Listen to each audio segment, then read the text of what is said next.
কেটলির জায়গা পরিবর্তন হয়েছে, তাই না? কি ভাবছো? কিচ্ছু না।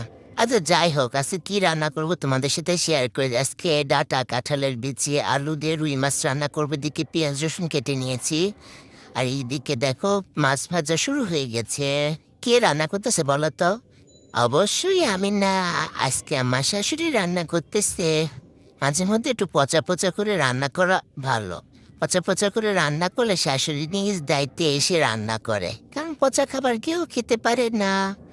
তার জন্য আমার শাশুড়ি এসেছে।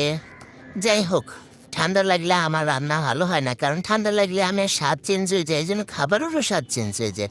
এই জন্য মাঝে মধ্যে শাশুড়ি এসে রান্না করায় ভালো। তো এদিকে ডাঁটাটা কষানো হচ্ছিল, আর এদিকে ভাত বসানো হয়ে গেছে। আমি ওই যে ক্ষেতের থেকে পাইছে করলা, ওগুলা কেটে দিচ্ছিলাম মা শাশুড়িকে। এদিকে ঝোলের পানি দিয়ে দেওয়া হয়েছে। করলাটা কাটা হয়ে গেলে চুলায় দিয়ে দেবি। ইস, কি কালার রে! দেখলেই মনটা চাইতেছে কাঁচাই খেয়ে ফেলি। তো যাই হোক, বকবক করতে করতে তোমাদের সাথে শেয়ার করি, এই যে আমার শাশুড়ির রান্না করা শেষ। আর এই যে এই ভাজিটা কিন্তু আমি করছিলাম, হ্যাঁ। সবজি আমার শাশুড়ি করে তা না, আমিও কিছু কিছু করি। যাই হোক, করলা কিন্তু আমার অনেক পছন্দ। তোমাদের কারো কার করলা পছন্দ জানো?